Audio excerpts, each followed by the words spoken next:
Olá pessoal, meu nome é João Guilherme Galo e esse vai ser o nosso curso sobre análise de Big Data. Nessa primeira aula nós vamos começar falando um pouquinho sobre os fundamentos do Big Data. E para falar disso a gente começa a pensar de onde vem esse termo e quando que ele começou a inspirar interesse da comunidade em geral. Dando uma olhada rápida aqui no Google Insights, no Google Trends, falando a respeito do termo Big Data, a gente vê que o crescimento dele acontece assustadoramente a partir de 2011. Antes de 2011 já existia o termo, as pessoas já falavam disso, porém o termo se tornou um termo forte, um termo de mercado a partir dali. Por quê? Porque foi a partir daí que a gente começou a ter a tecnologia necessária e também a infraestrutura necessária para permitir que as iniciativas de Big Data fossem exploradas de maneira mais eficiente. Foi a partir daí também que os primeiros resultados das empresas mais inovadoras que começaram a utilizar essas ferramentas foram aparecendo para o mercado, o que gerou um grande buzz, ou seja, se tornou uma palavra que começou a ser repercutida em todos os cenários de mercado. Isso se reflete não apenas na literatura especializada, como a parte que fala de tecnologia, como Business Technology, Popular Science ou outras desse sentido. A gente também teve uma forte pegada desse termo em populações mais genéricas do tipo Veja ou a própria The Economist e em publicações também que tinham um foco orientado à área de negócio, pequenas e médias empresas, The Economist, Harvard Business Review, Business Technology, por aí vai.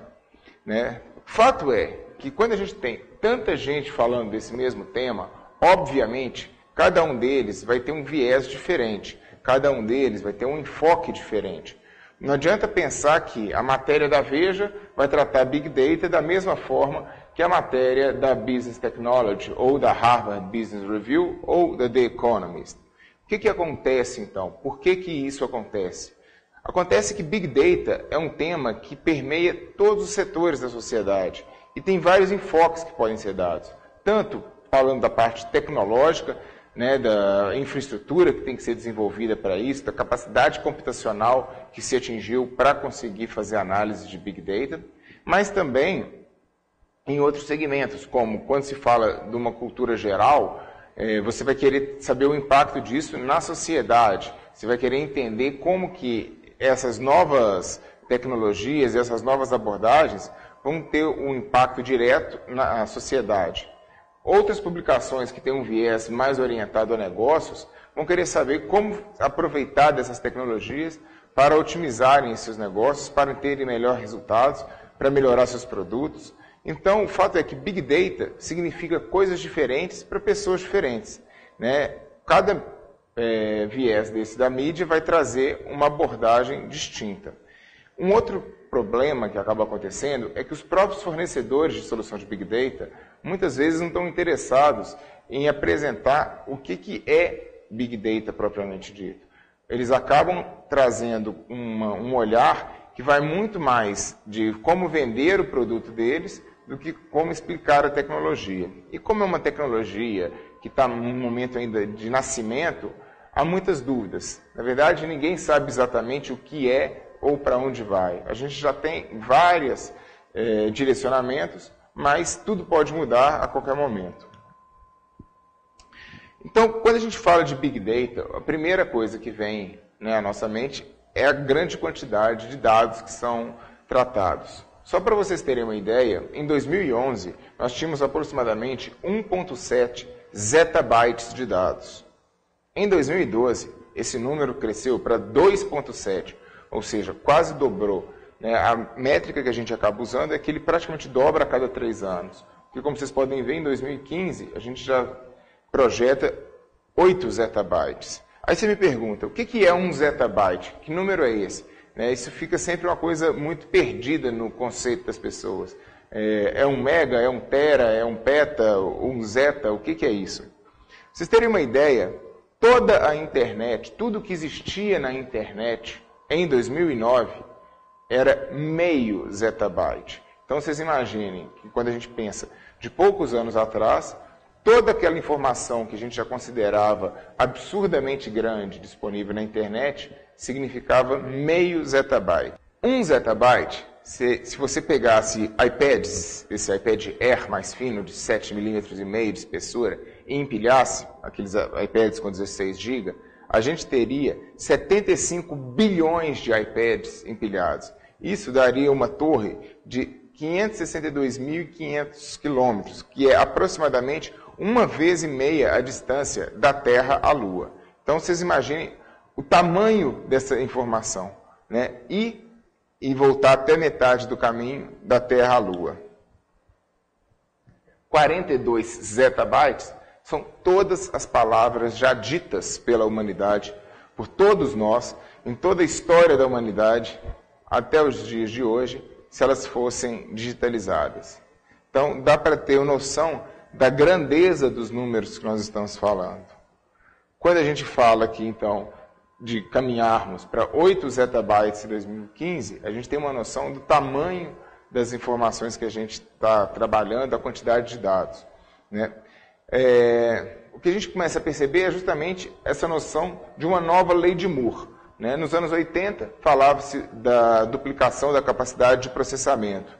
Hoje, a gente tem uma duplicação da quantidade de dados existentes praticamente a cada 3 anos. Ou seja, pode-se prever que em 2020 a quantidade de informação armazenada pela internet, né, a quantidade de informação digital disponível, vai ser maior do que todas as palavras já ditas pela humanidade, caso tivessem sido digitalizadas. Isso é impressionante, não é mesmo? Bom, então o que é Big Data? Quando a gente pega definições de alguns grupos de referência no mercado, né, a gente consegue trabalhar isso de uma maneira bem interessante. Então, para o Gartner Group, a gente tem que Big Data é o termo adotado pelo mercado para descrever problemas no gerenciamento e processamento de informações extremas, as quais excedem as capacidades das tecnologias de informações tradicionais ao longo de uma ou várias dimensões. Big Data está focado principalmente em questões de volume de conjunto de dados extremamente grandes, gerados a partir de práticas tecnológicas, tais como mídia social, tecnologias operacionais, acessos à internet e fontes de informações distribuídas. Big Data é essencialmente uma prática que apresenta novas oportunidades de negócio. Disso tudo, o que eu acho mais interessante é isso daqui.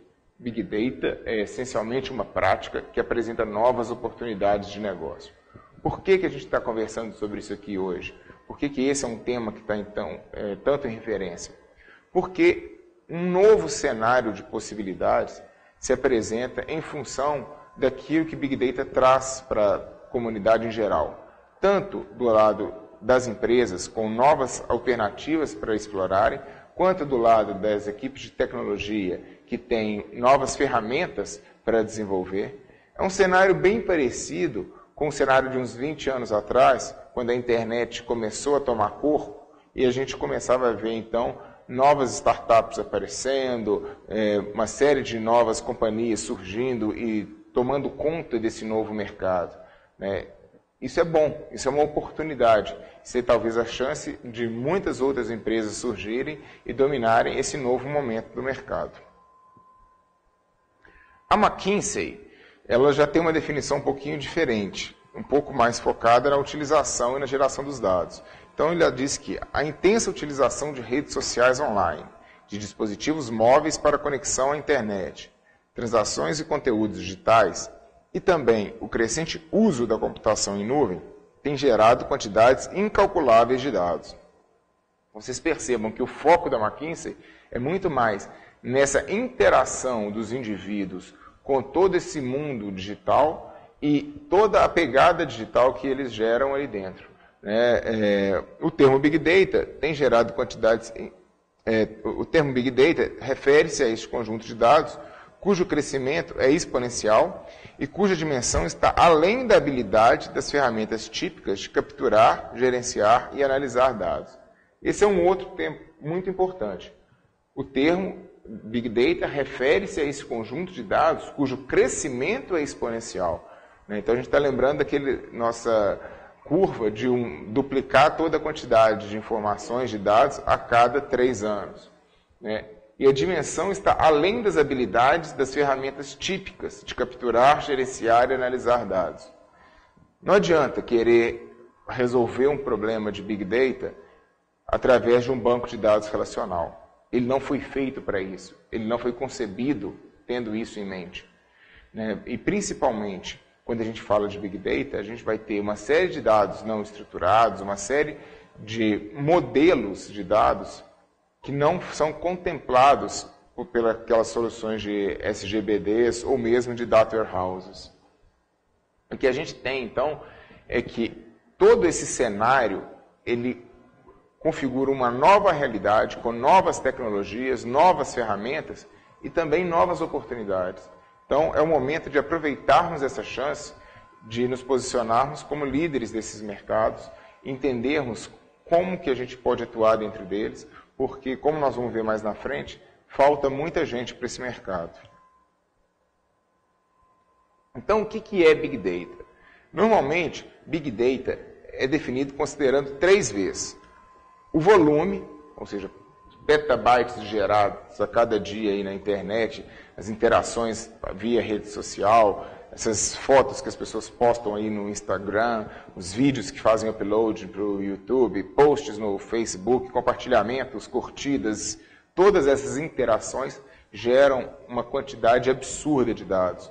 E a cada dia essa quantidade de dados gerada aumenta. O segundo ponto é a variedade. Como eu disse já, a gente tem sistemas estruturados, que hoje são a minoria dos sistemas, mas que são sistemas que são mapeados pela maior parte das soluções de análise de dados. São os ERPs, sistemas transacionais que fazem o controle de produção, o controle de vendas e que gerenciam basicamente o mundo que a gente conhecia até então.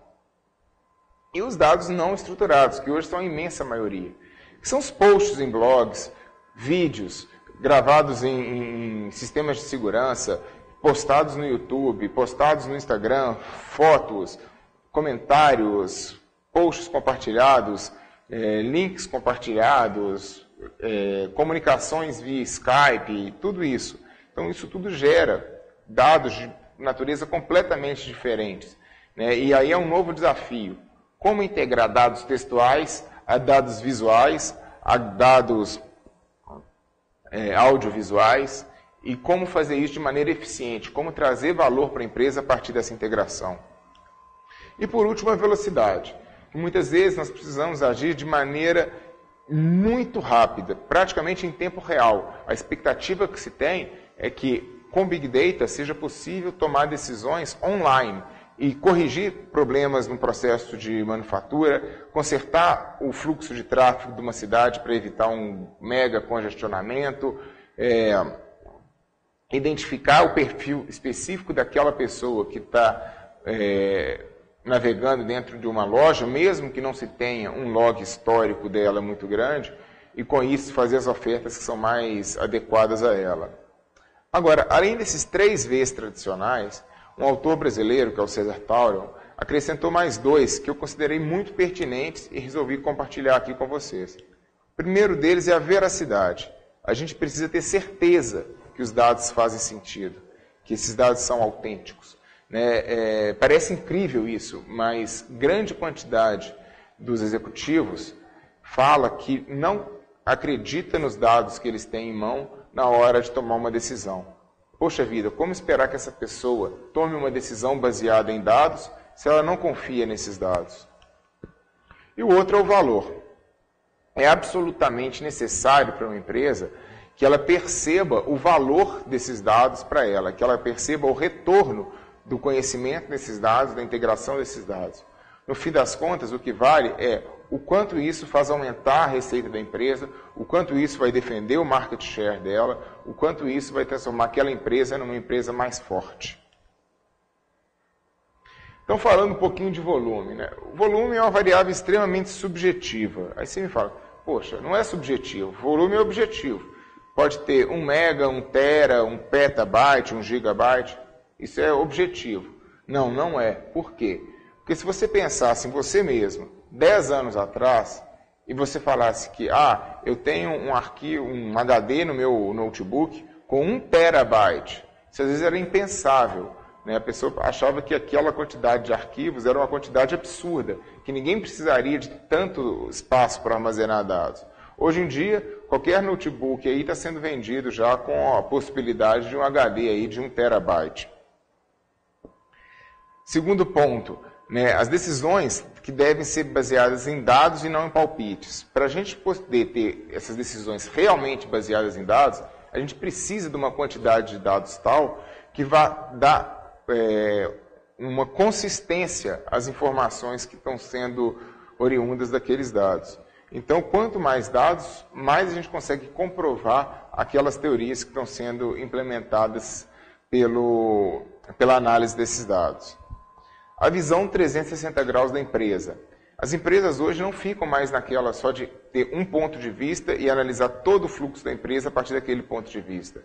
Hoje, faz questão de ter uma visão do resultado operacional, do impacto social, dos comentários nas redes sociais, de como que essa empresa está inserida no mercado, qual que é o posicionamento dela com relação aos concorrentes.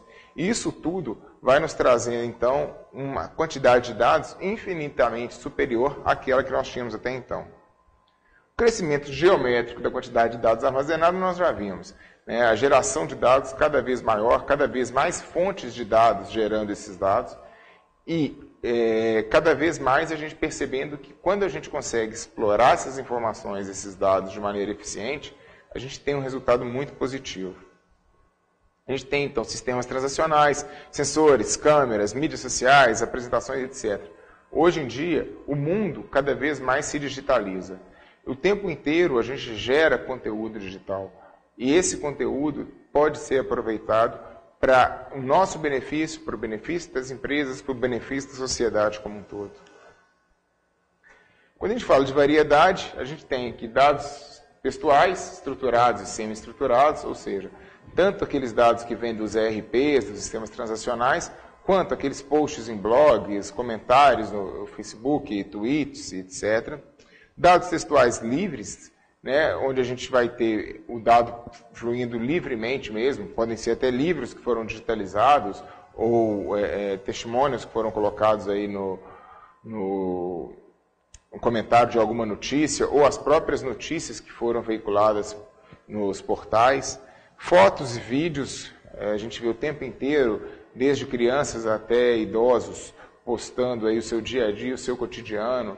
E mais do que isso, são fotos e vídeos que muitas vezes são georreferenciadas. Então a gente traz mais um elemento para poder analisar e ver como que isso está sendo, que tipo de fotos estão sendo postadas em cada região, e isso pode nos trazer uma série de insights a respeito daquela sociedade.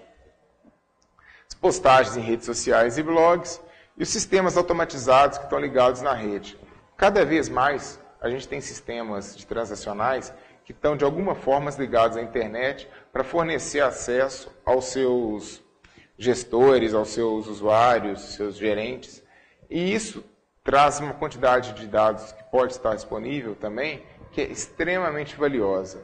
Então, como usar isso, o que disponibilizar, como funcionar isso de maneira integrada, é o que nós vamos ver nessas aulas.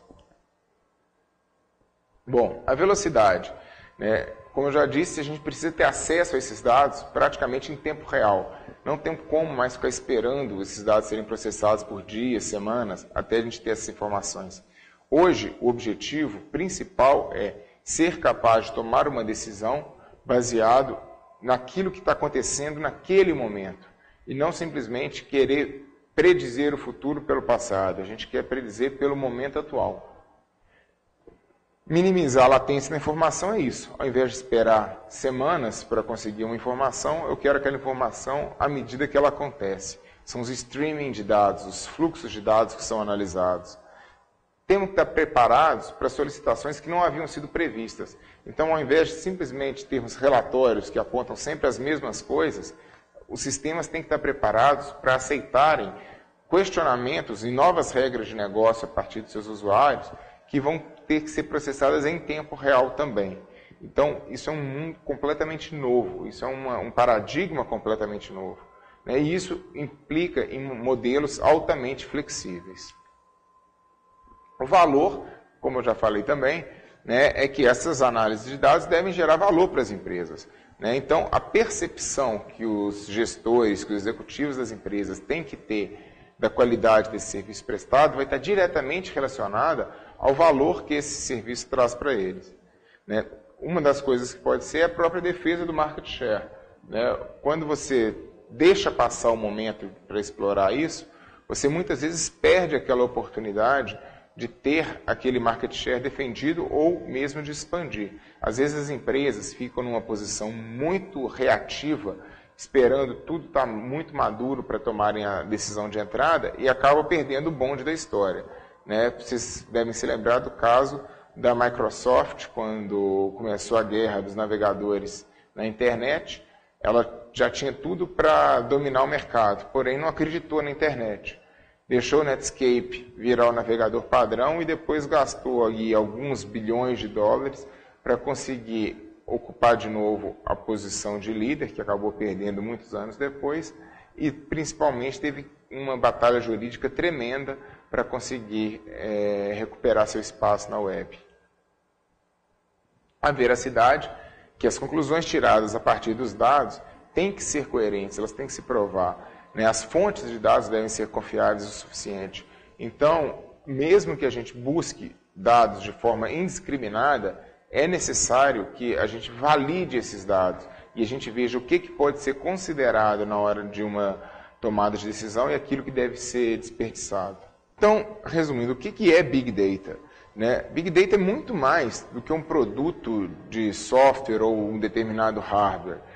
Apesar de quando a gente fala de Big Data, logo vamos pensar assim, qual que é a solução de software que eu vou usar? Ok, temos diversos pacotes que vão nos apoiar, mas é muito mais do que isso. Tá? É um conjunto de tecnologias, então a gente vai ter eventualmente vários softwares integrados a sistemas de desenvolvimento próprio, né? Uma série de práticas que vão permitir que essas empresas analisem dados que antes elas não tinham acesso. Então, você tem que mudar toda a cultura da empresa para poder aproveitar de Big Data. Porque não adianta mais você simplesmente querer analisar os seus dados internos, ficar fechadinho dentro dos muros da sua empresa. Essa é a hora das empresas se lançarem ao meio ambiente onde elas estão inseridas. Essa é a hora quando elas vão ter que olhar também o que se diz a respeito dela na rede social, qual foi o comentário que aconteceu num determinado blog. E também como que é possível integrar as informações que são utilizadas dentro da empresa com informações do mundo exterior, indicadores, bolsa de valores, relatórios da concorrência, notícias, né, político-econômicas e sociais. Então, tudo isso pode ser analisado de forma integrada para ver o impacto que cada um desses elementos tem dentro do seu negócio. E com essas informações, deve ser possível tomar decisões muito mais eficientes, de maneira muito mais ágil. Resumindo, então, o que nós vimos nessa aula, temos essa questão... Vou fazer essa de novo, tá? Bom, pessoal, essa foi a nossa primeira aula. Na próxima aula, nós vamos pensar um pouquinho no porquê usar Big Data. Eu espero vocês lá, espero que vocês estejam gostando. Até mais.